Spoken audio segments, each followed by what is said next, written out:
இந்த 2021ஆம் ஆண்டில் நாங்கள் சாப்பிடக்கூடிய உணவுப் பொருட்கள் உண்மையில் மனிதர் உண்பதற்கு உகந்தது தானான்ற ஒரு கேள்வி இப்போ அண்மை காலமாக எழும்பியிருக்கு.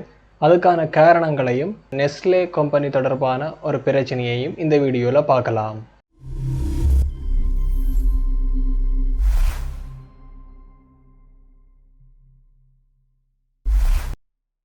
நண்பர்களுக்கு வணக்கம்.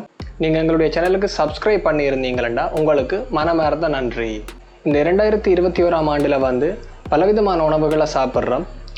20-30 வருடங்களுக்கு முன்பு பார்த்தோம்னா கூடுதலாக வீட்டு உணவை மட்டுமே உட்கொண்டு கொண்டிருந்த முக்கியமாக இந்த தமிழர்களாகிய நாங்கள் இன்றைய நிலையில் பலவிதமான வெளி உணவுகள், இந்த ஜங்க் ஃபுட்ஸ் என்று சொல்கிற ஃபுட்ஸ் மற்றும் ஃபாஸ்ட் ஃபுட்ஸை சாப்பிட்றோம். அது மட்டும் இல்லாமல் இன்று நாங்கள் வீட்டில் சமைக்கிற உணவு பழக்க வழக்கங்களில் கூட முன்பு இருந்த உணவு பழக்க வழக்கங்களை விட எத்தனையோ வித்தியாசங்கள் காணப்படுது.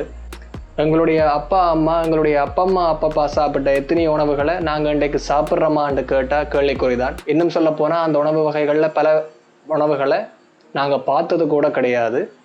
காலங்காலமாக வேலைகள், பலவிதமான சமூக மாற்றங்கள், நாகரீக மாற்றங்களின் காரணமாக நாங்கள் இந்த பல வகையான எங்களுடைய பாரம்பரிய உணவுகளை தொலைத்து விட்டோம்.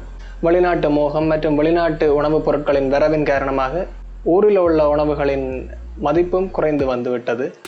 அது மட்டும் இல்லாமல் இப்போ இன்றைய தினத்துக்கு உங்களுடைய வீட்டில் ஒரு உணவு தயாரிக்கப்படுதுண்டா அந்த உணவு கூட ஆரோக்கியமானதான்றது ஒரு கேள்விக்குறியாக தான் காணப்படுது. அதுக்கான காரணம் என்னென்னு பார்த்தீங்களா, அந்த உணவில் நாங்கள் சேர்க்கிற பல உள்ளீடுகள் கூட இந்த ரசாயனங்கள் கலக்கப்பட்ட பெரிய நிறுவனங்களினுடைய உள்ளீடுகளாகவே காணப்படுது.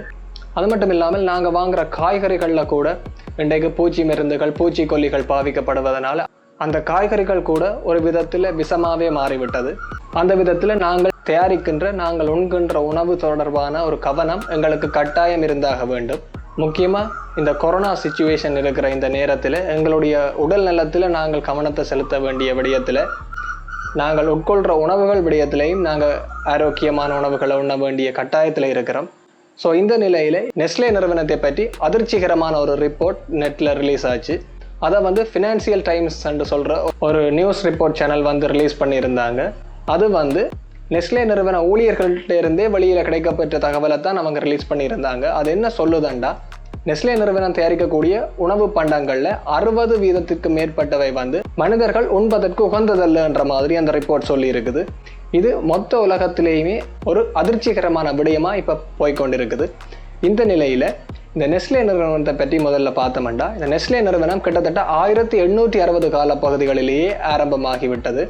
இது அந்த காலத்தில் சுவிட்சர்லாண்டில் ஆரம்பிக்கப்பட்ட ஒரு நிறுவனமாக இருந்தாலும் நாங்கள் இலங்கை என்று பார்க்கும்போது 1906ஆம் ஆண்டு தான் இலங்கைக்குள்ளே இந்த நெஸ்லே நிறுவனம் வராங்க.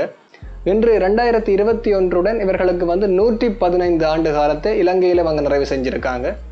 1-2 இல்லாமல் இலங்கை மக்களுக்கு பழக்கமான, இலங்கை மக்களின் அன்றாட வாழ்வுடன் இரண்டர கலந்த பல தயாரிப்புகள் இந்த நெஸ்லே நிறுவனத்துக்கு கீழே தான் வருது. முக்கியமாக நாங்கள் அதில் சொல்லப்போனால் பெரிய பிராண்ட்ஸ் என்று பார்க்கும்போது இந்த நெஸ்லேக்கு கீழே இருக்கக்கூடிய பெரிய பிராண்ட்ஸ் நாங்கள் டெய்லி யூஸ் பண்ணுற பொருட்கள் என்னென்று பார்த்தோம் என்றால் நெஸ்டமோல்ட், மைலோ, மேகி நூடில்ஸ், அது மட்டும் இல்லாமல் குழந்தைகளுக்கு கொடுக்கப்படுற செர்லாக் மற்றும் சிறுவர்கள் பாவிக்கிற கிட்கேட் சாக்லேட்ஸ், இப்படியான பல உணவு பண்டங்கள் இந்த நெஸ்லே நிறுவனத்தின் தயாரிப்புகளாக தான் இலங்கையில் இருக்குது. இன்னும் சொல்லப்போனால் இலங்கையில் இருக்கக்கூடிய மிகப்பெரிய உணவு தயாரிப்பு நிறுவனம் இந்த நெஸ்லே தான். அது மட்டும் இல்லாமல் கடந்த ஆண்டின் டாப் 10 பிராண்ட்ஸ் என்ற காணொலியில் கூட இந்த நெஸ்லே நிறுவனம் இடம் பிடித்திருந்துச்சு. அந்த அளவுக்கு லாபம் சம்பாதிக்கக்கூடிய இலங்கையின் மிகப்பெரிய பிராண்ட்ஸ்லே ஒன்றா இந்த நெஸ்லே காணப்படுது. இலங்கையில என்று மட்டும் இல்லாமல் உலகத்தில் மொத்தமாக 186 நாடுகளில் இந்த நெஸ்லே நிறுவனம் இயங்கி வருது. இந்த நெஸ்லே நிறுவனத்துக்கு கீழே உலகம் பூராகவும் 3,30,000 ஊழியர்கள் வேலை செய்து கொண்டிருக்கிறார்கள். ஸோ அவ்வளவு பெரிய நிறுவனமாக காணப்படுற இந்த நெஸ்லே நிறுவனத்தின் உணவு பண்டங்கள் இந்த பிரச்சனைகள் வருவதற்கு காரணம் இப்போ அண்மையில் இந்த ஃபினான்சியல் டைம்ஸ் வெளியிட்ட இந்த ரிப்போர்ட். அதில் அவங்க சொல்லியிருக்கிற விடயம் என்னென்னா, ஆஸ்திரேலியாவில் உணவுகளின் தரத்தை மதிப்பீடு செய்வதற்கு ஒரு 5 பாயிண்ட்ஸ் கொடுப்பாங்க. அதில் 5க்கு 3.5 விட அதிகமான பெறுமதிகளை பெற்ற உணவுகள் தான் மனிதர்கள் உண்பதற்கு சிறந்த உணவுகளாக கருத்தில் கொள்ளப்படும். அந்த விதத்தில் இந்த நெஸ்லே நிறுவனத்தின் தயாரிப்புகளில் 60% அதிகமான உணவுகள் இந்த 3.5 என்ற மதிப்பீட்டை விட குறைவான மதிப்பீட்டையே பெற்றிருக்கின்றன. அவர்களுடைய போத்தலில் அடைக்கப்பட்ட குடிநீர், நெஸ்கஃபே கோப்பி மற்றும் சில டெய்ரி தயாரிப்புகள் என்று சொல்லப்படுற இந்த பால் சம்பந்தப்பட்ட உற்பத்திகள் மட்டும்தான் இந்த 3.5க்கு மேலே தரத்தை பெற்றிருக்கின்றன. ஏனைய அத்தனை உற்பத்திகளும் இந்த 3.5 என்பதற்கு கீழே தான் தங்களுடைய ரேங்கிங்கை பெற்றிருக்கின்றது. இது இந்த நெஸ்லே நிறுவனத்தின் தயாரிப்புகளின் தரத்தில் மிகப்பெரிய ஒரு கேள்விக்குரிய உலகளாவிய ரீதியில் எழுப்பியிருக்கு. இதுதான் நெஸ்லே நிறுவனம் சந்திக்கக்கூடிய முதலாவது பிரச்சனையாண்டு கேட்டீங்களா? இல்லை. இந்த நிறுவனம் காலங்காலமாக பலவிதமான பிரச்சனைகளை சந்தித்து வருகிறது.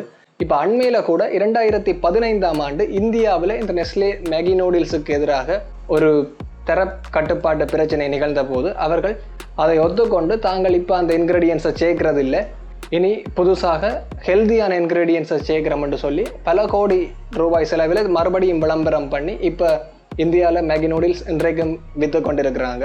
5 வருடங்களுக்கு முதல் நடந்ததண்டைக்கு அது கனகாலம் என்று சொல்லிவிட முடியாது. ஆனால் அதை பல பேர் இன்றைக்கு மறந்திருப்போம்.